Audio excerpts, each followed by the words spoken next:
우리에게 주신 말씀은 열왕기하 13장 1절에서 13절 말씀 교독하도록 하겠습니다. 유다의 왕 아하시아의 아들 여호아스의 제23년에 예후의 아들 여호야스가 사마리아에서 이스라엘 왕이 되어 17년간 다스리며 여호와 보시기에 악을 행하여 이스라엘에게 범죄하게 한 느밧의 아들 여로보암의 죄를 따라가고 거기서 떠나지 아니하였으므로 여호와께서 이스라엘에게 노하사 늘 아람 왕 하사엘의 손과 그의 아들 베나닷의 손에 넘기셨더니 아람 왕이 이스라엘을 학대함으로 여호아스가 여호와께 간구하매 여호와께서 들으셨으니 이는 그들이 학대받음을 보셨음이라. 여호와께서 이에 구원자를 이스라엘에게 주심에 이스라엘 자손이 아람 사람의 손에서 벗어나 전과 같이 자기 장막에 거하였으나 그들이 이스라엘에게 범죄하게 한 여로보암 집의 죄에서 떠나지 아니하고 그 안에서 따라 행하며 또 사마리아의 아세라 목상을 그냥 두었더라. 아람 왕이 여호아스의 백성을 멸절하여 타작마당의 티끌같이 되게 하고 마병 50명과 병거 10대와 보병 10,000명 외에는 여호아스에게 남겨두지 아니하였더라. 여호아스의 남은 사적과 행한 모든 일과 그의 업적은 이스라엘 왕 역대시락에 기록되지 아니하였느냐. 여호아스가 그의 조상들과 함께 잠에 사마리아에 장사되고 그 아들 요아스가 대신하여 왕이 되니라. 유다의 왕 요아스의 제37년에 여호아스의 아들 요아스가 사마리아에서 이스라엘 왕이 되어 16년간 다스리며 여호와께서 보시기에 악을 행하여 이스라엘에게 범죄하게 한 느밧의 아들 여로보암의 모든 죄에서 떠나지 아니하고 그 가운데 행하였더라. 요아스의 남은 사적과 행한 모든 일과 유다 왕 아마샤와 싸운 그의 업적은 이스라엘 왕 역대시락에 기록되지 아니하였느냐. 함께 읽겠습니다. 요아스가 그의 조상들과 함께 잠에 이스라엘 왕들과 함께 사마리아에 장사되고 여로보암이 그 자리에 앉으니라. 아멘. 하나님의 말씀입니다. 자리에 앉으시겠습니다. 오늘 본문은 열왕기하 13장에 두 왕의 이야기를 기록하고 있는 역사적인 본문입니다. 여호아스 왕과 그의 아들 요아스, 이 두 사람의 일생에 대한 역사의 기록인데 역사를 기록한 아주 전통적인 방법으로 기록이 되어져 있습니다. 여호아스 왕은 17년을 통치했고 그의 아들 요아스 왕은 16년을 통치합니다. 그 여호아스가 왕이 될 때 언제 왕이 됐는가를 역사적으로 그 때를 객관적으로 증명하기 위한 방법이 되겠지만 이 열왕기서를 기록한 저자는 그 북이스라엘 왕이 될 때 남유다 왕 누가 몇 년째 통치하던 때인가를 함께 언급하고 있습니다. 그래서 여호아스 왕이 될 때 그때는 남유다의 왕이 요아스라는 왕이었는데 그 요아스 왕 23년에 왕이 됩니다. 누가요? 여호아스 왕이. 그리고 17년을 통치하고 그가 죽고 그가 그 다음에 그 아들이 왕이 될 때 요아스 왕이 될 때는 남유다의 요아스가 그의 통치 37년이었더라라고 기록하고 있습니다. 이 짧은 내용이 사실은 이 본문의 전체를 다 해당하는 내용입니다. 역사가 언제 왕이 됐고 언제 통치했고 얼마나 통치했고 그리고 그의 아들이 누가 왕이 되었고 이 내용이 다입니다. 이 본문을 조금 더 한번 자세하게 숫자가 정확하신 분은 뭔가 오류를 발견하셔야지 정상입니다. 숫자가 안 맞거든요. 여호아스 왕이 될 때 남유다 왕이 몇 년째 통치했다고요? 23년째 왕이 됐고 그의 아들 요아스가 왕이 될 때 남유다 요아스 왕의 통치 기간이 37년이라고 되어 있는데 자, 37에서 23을 빼면 몇 년입니까? 네, 14년입니다. 그런데 뭐라고 얘기하냐면 여호아스 왕이 17년을 통치했다는 거예요. 이럴 때 질문이 나와야 되는 겁니다. 성경을 읽으면. 그래서 저도 질문이 나왔습니다. 근데 조금 더 제가 알아보니까 이 기간은 여호아스 왕과 그의 아들 요아스가 함께 통치하던 기간이에요. 그리고 그 남유다 요아스 왕이 40년을 통치하게 되는데 그 40년 동안 그 기간의 마지막 3년은 남북의 왕의 이름이 동일해요. 요아스 왕이 있을 때 요아스 왕이 있었던 거죠. 재밌는 이야기죠. 더 재밌는 것은 이 지금 예후의 아들들의 족보입니다. 북이스라엘의 예후의 아들 여호와스, 그의 아들 요아스, 그의 아들 여로보암이 나와요. 여러분, 그 여로보암은 북이스라엘이 시작했던 첫 번째 왕의 이름하고 똑같죠. 그래서 그를 여로보암 2세라고 부릅니다. 근데 하나님께서 이 예후에게 기름 부으시고 그의 개혁을 축복하시면서 미완성이지만, 그가 북이스라엘의 종교 개혁을 성공했지만 그가 여로보암의 죄에서 떠나지 않아서 조건적인 축복을 하세요. 약속을 하세요. 내가 너에게 4대의 왕을 허락하겠다. 정확하게 예후, 여호와스, 요아스, 그리고 여로보암, 이렇게 예후의 가문의 왕이 세워지는 것을 하나님이 약속을 지켜주시는 것이죠. 하나님께서는 그 하나님을 반역한 이 나라에도 하나님의 그 신실하심이 변함없는 것을 우리가 알아야 합니다. 여러분, 내가 하나님 앞에 거룩하게 잘 서면 우리 자녀가 복받을 가능성이 많습니다. 그들이 내가 믿음의 삶을 보았기 때문에, 또 하나님이 나를 통해서 약속하신 것을 우리의 후대가 분명히 그 유익을 볼 것을 알고 우리가 믿음으로 정말 잘 살아야 할 필요가 있습니다. 여러분, 그런데 오늘 본문에는 이렇게 제가 4명의 족보를 다 설명드렸지만 사실은 본문은 두 왕 이야기입니다. 여호아스 왕과 요아스 왕입니다. 근데 이 여호아스와 이 요아스 왕의 공통적인 하나님의 평가가 열왕기서의 역사서인데 뭐라고 기록이 되어졌냐면 두 가지를 공통적으로 하나님께서 평가하셨어요. 그를 이런 왕이었다.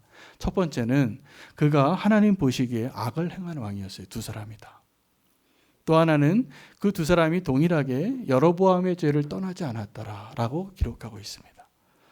여러분, 북이스라엘 왕의 모든 족보에 거의 모든 사람이 이 꼬리표가 떠나지 않습니다. 어떤 꼬리표요? 여로보암의 죄에서 떠나지 아니하였더라.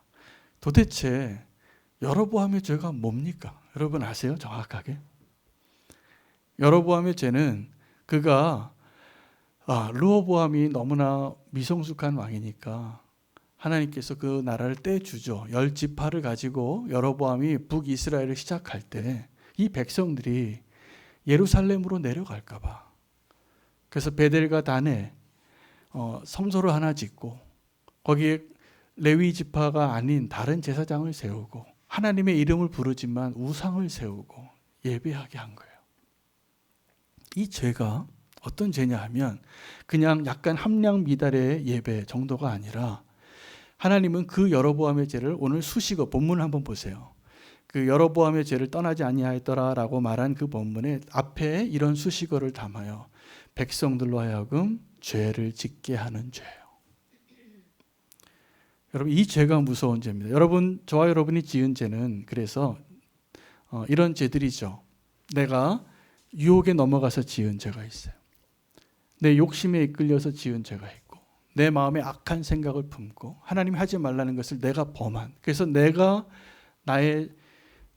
나에게 죄짓게 해서 내가 범한 죄가 있어요. 이건 우리가 다 회개하고는 이 자리에 있을 거라고 제가 믿습니다. 그런데 우리가 회개하기 쉽지 않은 죄가 있는데 다른 사람을 죄짓게 한 죄예요. 언제 이런 일이 일어날까요? 다른 사람의 말을 할 때 그래요. 우리 다른 사람의 말을 할 때 쉽게 얘기해요. 너무나 쉽게. 이 집사님을 만나면 김 집사님 얘기를 하고, 김 장로님을 만나면 이 장로님 얘기를 하는 거예요. 누구 얘긴가를 해요. 그런데 이게 너무나 작은 일이라고 생각하고 이야기하는 거죠. 그래서 그 얘기가 또 돌아요. 그러면 교회가 어려워져요. 그리고 그분이 누군가가 아파하는 사람이 생기게 돼요. 자, 이거는 너무나 작은 거라서 우리가 죄인 줄도 모르고 하는 죄잖아요. 누군가에게 송사하고 또 이간질을 하고 이간질인 줄도 모르고 하잖아요. 그 말을 하면 그렇게 되는 거예요. 근데 그 죄가, 여로보암도 이 자신의 그 죄가 이렇게 자기 이스라엘의 대대로 그 나라의 뿌리 깊은 죄가 될 줄 몰랐을 거예요. 우리도 그러거든요. 우리도 그 죄가 그냥 내가 무슨 말하다가 말끝에 뒤에 한마디 딱 흘리는 게 있어요. 이게 여로보암의 죄예요. 내가 한마디 흘리는 그 말, 아주 작은 거라고 생각해요. 그런데 이런 말을 누가 하냐면 상처받은 사람들이에요. 여러분 상처받을 때 조심하셔야 돼요. 상처받을 때 여로보암의 죄를 지을 수 있어요. 또 언제 여로보암의 죄를 짓냐 하면 나는 자유한데 건강하지 않고 자유하지 못한 자들에게 실족하게 하는 일들이 항상 있었어요. 고린도 교회에도 믿음이 좋고 자유한 자는 어떤 음식이든지 먹을 수 있습니다. 우리가 지금. 그러나 이제 구약의 율례를 따라서 어떤 정결법에 의해서 먹지 말아야 할 것이 너무나 중요하게 생각하는 그 사람의 눈에 보기에는 지금 저 고기를 먹는 게 우상제사장에서 파는 그 고기일 텐데 그걸 마구 먹는 거예요. 예수님이 죄인과 세리들을 막 만나니까 그 유대인들이 그 예수님을 보고 시험이 들은 거죠. 그런 일들이 일어나는 거예요. 그랬을 때 바울은 뭐라고 고백했냐 하면 내 자유함이 아직 믿음이 연약한 자의 그 믿음을 넘어뜨리는 거라면 내가 그것을 안 하겠다. 내가 평생 고기 안 먹어도 좋다. 왜요? 우리는 다이어트 하느라고 안 먹지만 바울은 그 고기 먹는 것 때문에 시험 들 사람이 이 교회 안에 있으니까 너무나 율법적이고 너무나 그 정결 의식에 갇혀 있는 사람으로 그것이 벗어지기 쉽지 않으니까 그 사람을 바꾸기보다는 자기가 안 하는 거예요. 이게 성숙한 믿음이에요. 근데 우리는 어떻게 말하냐면 내가 내 마음대로 다 하고 네가 잘못됐으니까 고쳐야 돼. 이렇게 얘기할 때가 훨씬 많은 겁니다. 여로보암의 죄가 어떤 죄냐면 더 본질적으로는 정확하게 사탄이 하는 일이에요. 여러분 사탄은 사탄이 죄 짓는 게 아닌 거 아시죠? 우리가 죄 짓는 거예요. 근데 우리를 죄 짓게 만드는 자가 사탄이에요. 우리를 미혹하고 유혹하고 그래서 그 문 앞에 엎드려 있잖아요. 속이려고 넘어뜨리려고 할 수만 있다면 여러분 우리가 죄 지은 거 다 내가 지은 죄인 거 아시죠? 사단이 우리 안에 들어와서 사단이 죄 지은 게 아니라 내가 지은 거예요. 근데 나로 하여금 죄 짓게 하는 그 사탄이 하나님 보시기에 얼마나 밉겠어요. 얼마나 하나님의 분노가 있겠어요. 하나님이 북이스라엘을 향하여 그 여로보암의 죄에서 떠나지 않는 그 왕들을 향한 하나님의 분노가 여기에 있는 거예요. 성도 여러분, 우리가 여로보암의 죄에서 떠나시기를 축복합니다. 우리가 나에게는 작은 것 같지만 그것이 다른 사람을 실족하게 하는 죄일 때가 많은 거예요. 그 죄에서 꼭 자유하게 되기를 축복합니다. 이 여호아스의 왕의 일생 가운데 오늘 사사기의 역사에 있었던 그 사사기의 내용이 그 흔적이 남아 있어요. 이 여호아스 왕이 이 여로보암의 죄에서 떠나지 않으니까 하나님 미워하는 죄죠. 그래서 하나님께서 이 북이스라엘을 원수의 손에 붙입니다. 그래서 하나님께서 원수의 손에 맡기셨더라, 붙이셨더라 이런 표현은 하나님이 허락하신 거예요. 뭐를요? 그 원수가 하나님의 백성을 공격하도록. 그래서 그들이 고통을 당합니다. 나라를 빼앗기고 가족을 잃어버리고 집을 빼앗기고 다 나라가 불타고 남은 게 그 병거 10개밖에 안 남을 정도로 그 한 나라의 군사력이 그렇게 약해질 정도로 완전히 타작마당의 그 먼지처럼 티끌처럼 다 무너지고 남은 게 없게 된 것입니다. 그러면 어떻게 되겠습니까? 그 고통 가운데 부르짖죠. 하나님께 그 고통 가운데 하나님께 부르짖으니까 하나님께서 뭐라고 말씀하셨냐 하면 구원자를 보내셨다라고 말하고 있습니다. 그 구원자가 누구일까요?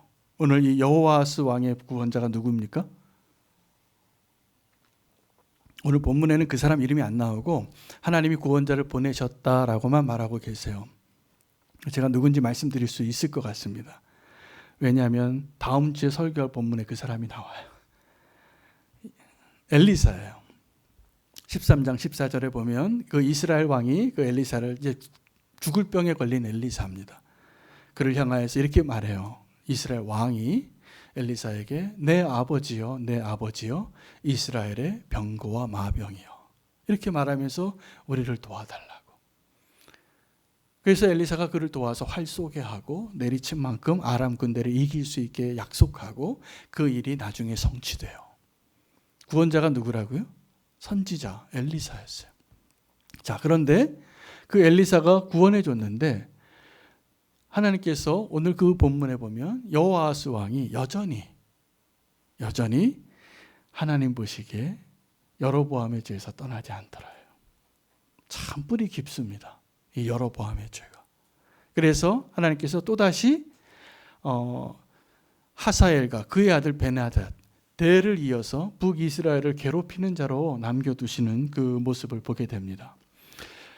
사사기의 역사는 어떤 것입니까? 사실은 이 여호아스 왕의 인생 가운데 있었던 일이 400년 동안 12명의 사사가 등장할 동안 계속 반복된 내용이에요. 사사기의 역사는 이렇습니다.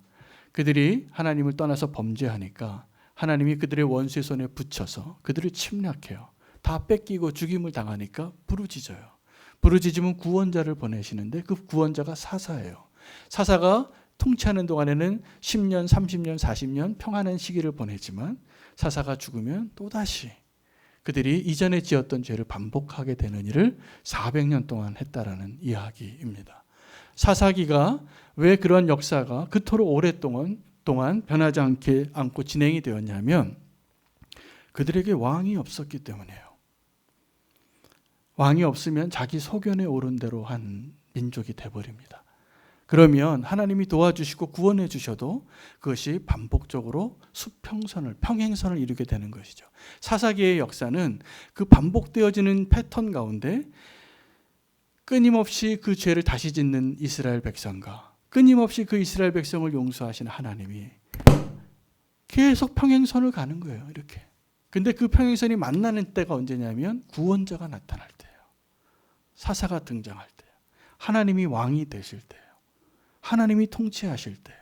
그때만큼은 하나님께서 이스라엘을 이스라엘답게 회복시켜 주시고 원수가 그들을 건들지 못합니다. 왜요? 구원자가 있기 때문입니다. 목회를 하면서 제가 기도가 많이 되어지고 절망이 되기도 하고 힘겨울 때가 언제냐면 사람이 안 바뀔 때예요. 정말 사랑하는데 사람이 안 바뀌어요. 그럼 제가 절망이 되어져요. 근데 제가 기도하게 됐어요. 그리고 결론을 내렸어요. 결론은 뭐냐면 저와 여러분 다 동일할 겁니다. 여러분도 사랑하는 사람들이 내 마음대로 안 됩니다. 사람은 내가 바꿀 수 없다가 결론입니다. 결론이고 사람을 바꾸는 건 하나님이 하세요. 하나님이 하시는데 그 하나님께서 그 어떤 사람을 바꿀 때 또 우리가 기도할 때 여러분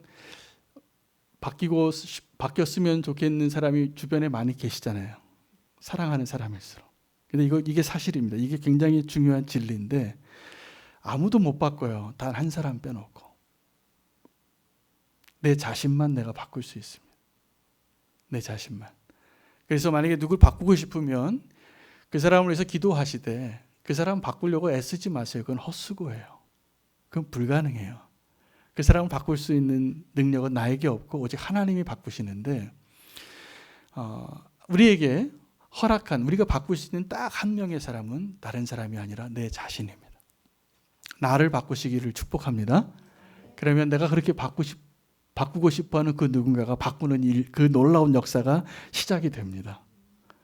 교회 안에서도 그렇고 가정 안에서도 그렇고 내 주변에 사랑하는 사람 사랑하니까 바뀌길 원해요. 내 남편이 좀 바뀌었으면 좋겠고 내 자녀가 좀 바뀌었으면 좋겠고 내 사랑하는 누군가가 바뀌길 원하는데 절대로 내가 못 바꾸는 걸 아시기 바랍니다. 그 사람 내가 못 바꿔요. 나는 나만 바꿀 수 있을 뿐이에요. 하나님께서 이제 그 구원자를 통해서 이스라엘 바꾸시는데 오늘 그 여호아스 왕의 인생과 또 사사기의 역사가 동일하게 저와 여러분의 인생하고 똑같지 않습니까? 우리가 하나님의 은혜를 경험하고 지금까지 여기까지 오신 거잖아요. 내가 하나님께 범죄하고 실수하고 실패했는데 하나님은 그래도 나를 버리지 않으셨더라고요.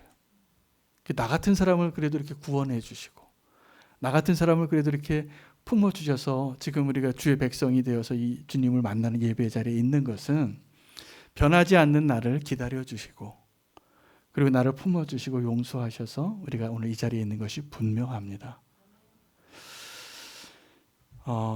그런데 오늘 이 그 사사기의 흔적들 그리고 여호아하스와 요아스의 고통 가운데 성경은 그 고통을 학대받았다라고 기록을 하고 있어요. 여러분 학대받아 보셨습니까? 제가 오늘 본문 묵상하다가 제가 학대받아 본 적은 없는 것 같아요. 제가 군대에서 아무리 악질 상사를 만나도 그리고 내가 아무리 나쁜 친구를 만나도 직장에서 아무리 어떤 어려운 사람을 만나도 학대까지 받아본 적은 없는데 우리는 학대하는 사람을 심심치 않게 볼 수 있습니다. 언제요? 뉴스에서. 여러분 백화점에서 어떤 손님이 점원에게 갑질을 하는데 이게 거의 학대 수준이더라고요. 그 점원이 뭐 그렇게 잘못했는지 모르겠지만 자기가 마음에 안 드니까 정말 학대를 하더라고요. 뭐 던지고 그 사람을 무릎 꿇리고 뺨을 때리고 매니저를 불러오라고 하고 와 손님이라는 권리 하나 때문에 그럴 수 있다라고 생각하고 그렇게 행동한다는 게 놀랍지 않습니까? 어떤 기업의 회장이 자기 운전사에게 하는 그 갑질의 동영상을 보았어요. 그 영상이 찍히는 줄 몰랐을 거예요. 그런데 대단하더라고요. 여러분 우리는 어떤 사람들이 그 사람들이 그런데 누구의 모습이냐면 저와 여러분의 모습이에요. 우리가 조금만 내가 권리가 있다. 내가 누구보다 의롭다. 이런 확신에 차면 내가 용서할 수 없는 누군가를 향하여 그렇게 돌을 던지고 갑질을 하고 학대할 수 있는 사람이 됩니다. 사라도 그랬잖아요. 사라는 아브라함에게 내 주여라고 말하고 하나님께 선택받은 만국의 어미였음에도 불구하고 그가 자기의 라이벌인 하갈이 자기를 업신여기는 눈초리 하나를 받고서는 그를 학대해요. 믿음의 어머니가. 여러분 아브라함과 사라도 그 모양인데 우리가 뭐 대단합니까? 우리가 사실 그러한 존재예요.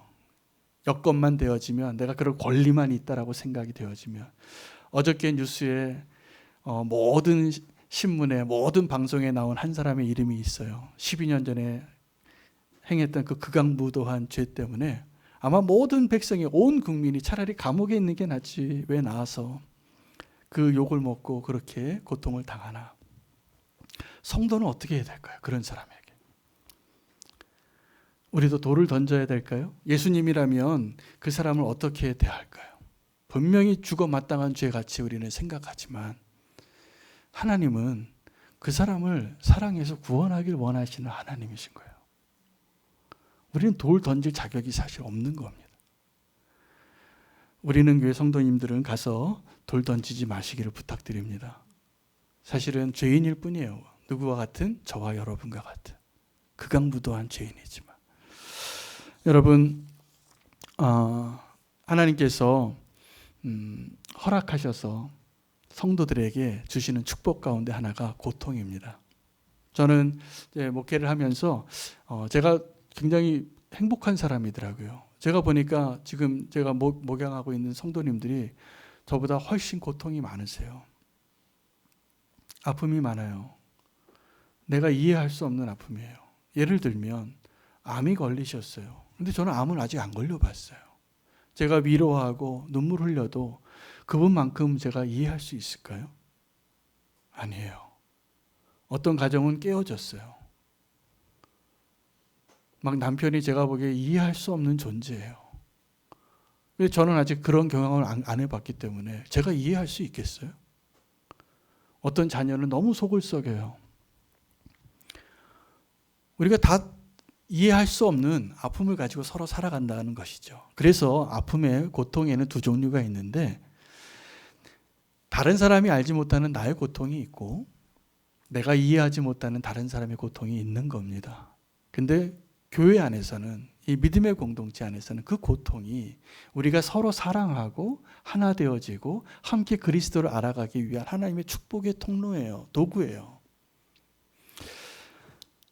우리가 다른 사람의 아픔이 큰데 사실은 잘 모릅니다. 잘 몰라서 내 새끼손가락에 가시가 박혀서 아픈 아픔이 누군가의 죽음 앞에선 고통보다 더 큰 거예요. 그 아픔은 내가 느껴지지 않지만 내 손가락에 찔린 그 가시는 지금 나에게 실제하는 고통인데, 이게 왜 더 크냐 하면 나는 내 손가락에 박힌 그 가시만을, 그 고통만을 바라보고 있기 때문이에요. 그런데 내 손가락에 박힌 그 가시가 아픈 그 아픔보다 사지가 찢겨지는 것과 같은 그 고통을 겪는 분이 계십니다, 지금도. 우리가 모르는 거예요. 그런데 같이 믿음의 생활을 한다고 하면서 우리는 그 아픔을 함께 나눌 수 있고 함께 눈물을 흘릴 수 있다면 그것은 엄청난 하나님의 축복입니다. 하나님이 그런 은혜를 주실 때가 있어요. 제가 목회를 하면서 어떤 성도님을 신방하고 또 상담을 하고 예배를 함께 드리다가 항상 그렇진 않지만 하나님의 영이 임해서 정말 그 아픔이 느껴질 때가 있더라고요. 눈물을 흘릴 때가 있어요, 제가. 그거는 하나님의 은혜의 시간이에요. 은혜의 때예요. 우리가 어떻게 다른 사람의 아픔을 우리가 이해할 수 있겠어요? 그것을 알게 해주시고 느끼게 해주시고 함께 눈물 흘리게 해주신 것은 하나님의 은혜예요. 그것을 위해서 교회가 함께 있어야 할, 공동체에 있어야 할 이유가 충분합니다. 그런데 우리가 서로 다른 지체의 아픔을 이해하는 것을 함께 공감하고 함께 눈물 흘리는 것도 은혜이지만 우리가 정말 알아야 할 고통이 있는데 예수 그리스도의 고통이에요.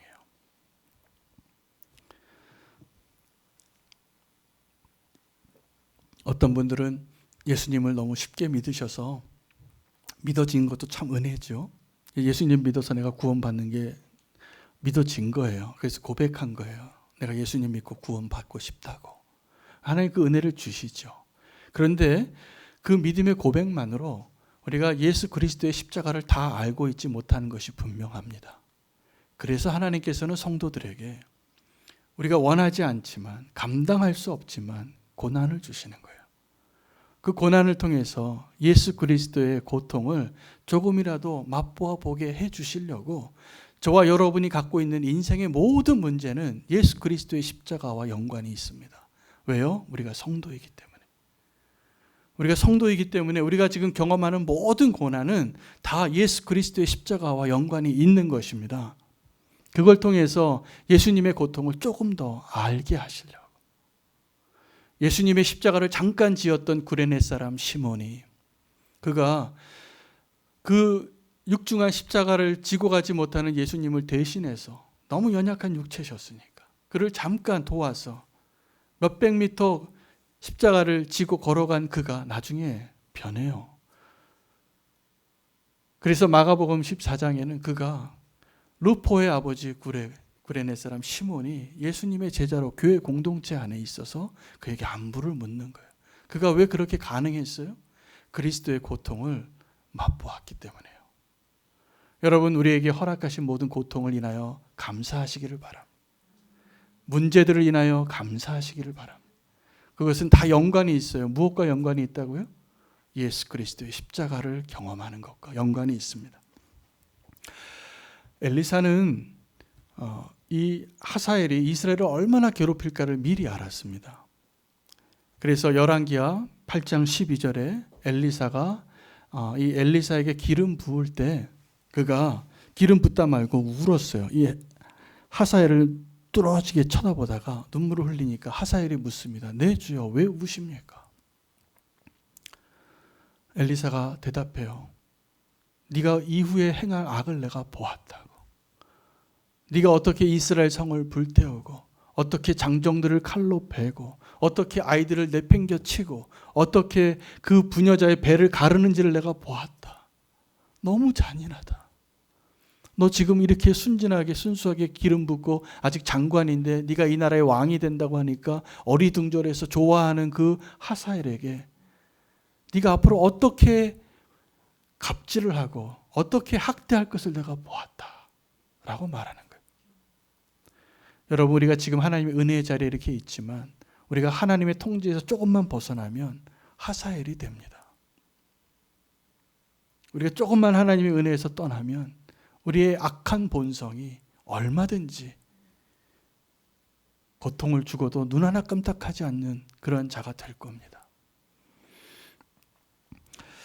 오늘 우리에게 주신 그 고통과 고난을 인하여 주님께 감사하면서 예수 그리스도의 십자가의 고통과 더불어서 우리가 반드시 알아야 할 또 하나의 고통이 있는데 아버지의 고통이에요. 그 아버지의 고통은 아들을 그렇게 생명을 내어줄 만한 가치가 없는 자를 구원하기 위하여 저와 여러분과 같은 사람들을 말하는 겁니다. 우리를 구원하기 위하여 죄 없고 하나밖에 없는 아들을 십자가에 달려 죽게 하셨어요. 그 마지막에 십자가에 달린 그 아들이 엘리 엘리 라마 사박다니, 내 아버지여 내 아버지여 어찌하여 나를 버리셨나이까, 나 좀 도와주세요 라고 외칠 때 하나님이 그 아들을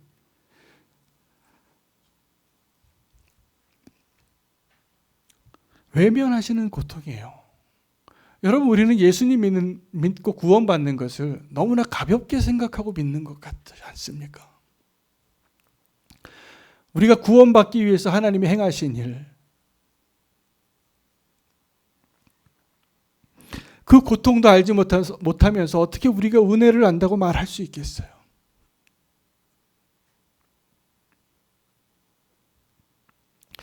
그 고통을 모르는 게 분명해요. 그러니까 많은 성도님들이 아직도 내가 힘들다고 말하더라고요. 아직도 내가 고통스럽다고 말하더라고요. 우리가 정말 예수 그리스도의 고통과 하나님의 고통을 조금이라도 맛보아 안다면 지금 내가 겪는 그 고통이 그렇게 아픈 고통일까요? 천만에요. 도리어 우리가 경험하는 그 고통은 기쁨이 되어야 할 고통이에요. 그래서 바울이 빌립보 교인들에게 편지 쓴 거예요. 바울과 빌립보 교회의 공통점이 있다면 다 고통 가운데 있던 사람들이었다는 사실이에요. 바울이 노년에 옥에 있었고 지금도 자기도 매어 있지만 매어 있는 그 빌립보 교인들을 향하여 바울이 뭐라고 얘기하냐면 기뻐하라는 거예요. 이해가 안 되죠. 기뻐할 일이 없고 이 편지를 받는 사람도 고통 가운데 있는데 왜 기뻐해요? 예수 그리스도의 고난 때문이에요. 뭐라고 얘기하냐면 너희가 이 복음에 참여하는 것을 잘하였도다. 여러분, 우리가 예수 믿고 복음으로 구원받고 복음에 동참하는 길은 예수 그리스도의 고난에 동참하는 것이어야 합니다. 우리가 아직도 이 땅에서 잘 먹고 잘 살고 행복하고 성공하는 것이 우리가 이 땅에서 사는 목적이고 이유라면 불쌍한 분들이에요, 그분들이. 그게 성도인 줄 알아요. 천만에요. 우리의 모든 고통은 예수 그리스도의 고통과 연관이 되어 있습니다. 우리가 성도이기 때문에.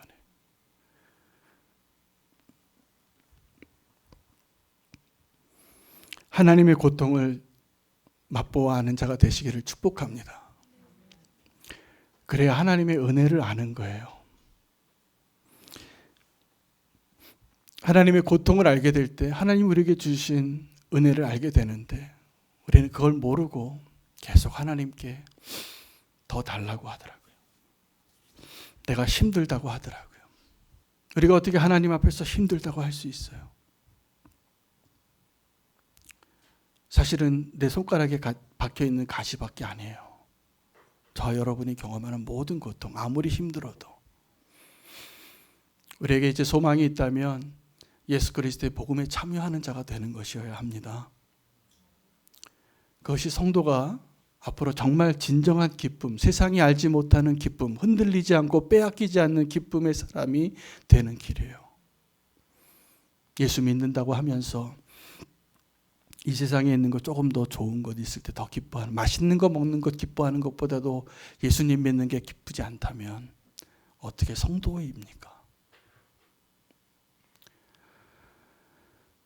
오늘 학대받는 그 이스라엘과 여호와스를 하나님이 구원하세요. 그런데 안타깝게 그 여호아스가 그리고 그의 아들 요아스가 여전히 평행선을 달려가요. 우리의 인생이 지금까지 평행선을 걸어온 그 길이었다면, 여전히 하나님 우리를 사랑하고 용서하시고 구원하시는데 우리는 여전히 하나님을 떠나고 악을 행하고 또다시 그 고통 가운데 부르짖는 모습이었다면, 이제는 진정한 주님을 만나는 그 구원자, 여러분, 여호아하스 왕에게는 구원자가 엘리사였지만 우리에게 구원자는 예수 그리스도이십니다. 그 예수 그리스도가 저와 여러분의 진정한 왕이 되어야 합니다.